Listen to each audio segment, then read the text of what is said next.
क्या आप अपने बच्चे को सही परवरिश दे रहे हैं? एक प्रेरणादायक कहानी। शहर से कुछ दूरी पर बसे एक मोहल्ले में रुचिका अपने हस्बैंड के साथ रहती थी। उसके ठीक बगल में एक बुजुर्ग व्यक्ति अकेले ही रहा करते थे, जिन्हें सभी दादाजी कहकर बुलाते थे। एक बार मोहल्ले में एक पौधे वाला आया। उसके पास कई किस्म के खूबसूरत हरे भरे पौधे थे।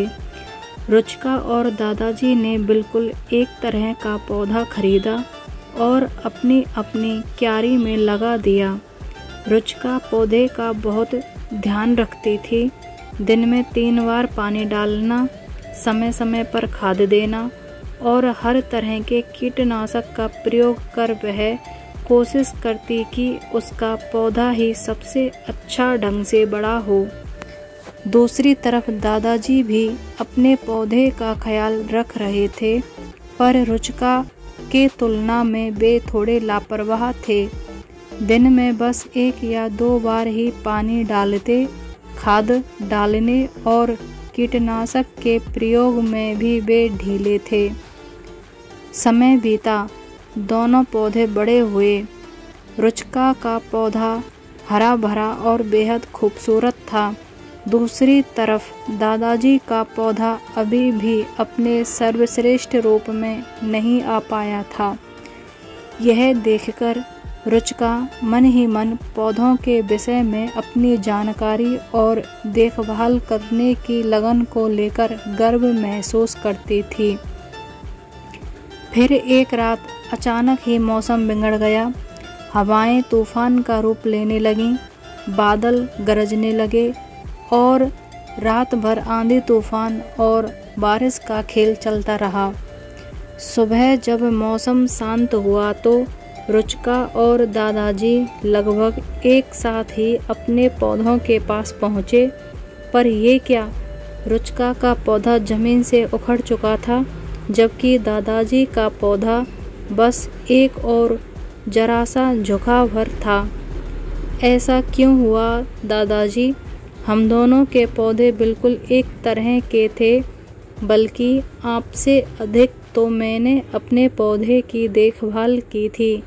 फिर आपका पौधा प्रकृति की इस चोट को कैसे झेल गया, जबकि मेरा पौधा धराशायी हो गया?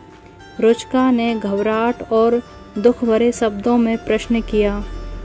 इस पर दादाजी बोले, देखो बेटा, तुमने पौधे को उसकी ज़रूरत की हर एक चीज़ प्रचुरता में दे दी, इसलिए उसे अपनी आवश्यकताएं पूरी करने के लिए कभी खुद कुछ नहीं करना पड़ा। ना उसे पानी तलाशने के लिए अपनी जड़ें ज़मीन में भीतर तक गाड़नी पड़ी, न कीट पतंगों से बचने के लिए अपनी प्रतिरोधक क्षमता पैदा करनी पड़ी।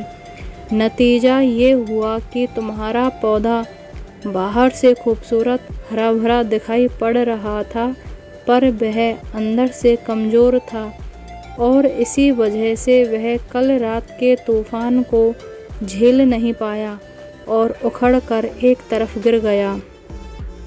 जबकि मैंने अपने पौधे की बस इतनी देखभाल की कि वह जीवित रहे, इसलिए मेरे पौधे ने खुद को जिंदा रखने के लिए अपनी जड़ें गहरी जमा लीं और अपनी प्रतिरोधक क्षमता को भी विकसित कर लिया और आसानी से प्रकृति के इस प्रहार को झेल गया। रुचिका अब अपनी गलती समझ चुकी थी, पर अब वह पछताने के सिवा कुछ और नहीं कर सकती थी। दोस्तों, आजकल फैमिलीज छोटी होने लगी हैं।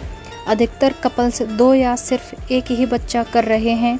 ऐसे में माता पिता बच्चों की केयर करने में उन्हें इतना पैम्पर कर रहे हैं कि बच्चे को खुद ग्रो करने और चैलेंजेस फेस करने का मौका ही नहीं मिल रहा।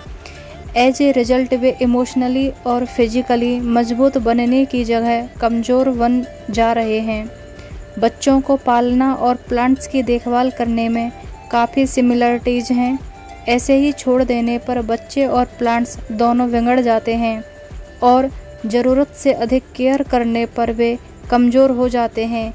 इसलिए बतौर अभिभावक ज़रूरी है कि हम एक सही बैलेंस के साथ अपने बच्चों को पाले पोसें और सही परवरिश दें, ताकि वे उस पौधे की तरह बनें जो मुसीबतों के आने पर गिरे नहीं, बल्कि अपना सीना चौड़ा कर उनका सामना कर सकें। आज खुद से एक प्रश्न करिए, क्या आप दादाजी की तरह उन्हें ज़िंदगी की चुनौतियों का सामना करने का अवसर दे रहे हैं, या रुचिका की तरह उन्हें पैम्पर करके कमज़ोर बना रहे हैं? फैसला आपके हाथ में है और मुझे पता है सही फैसला लेंगे। Thank you.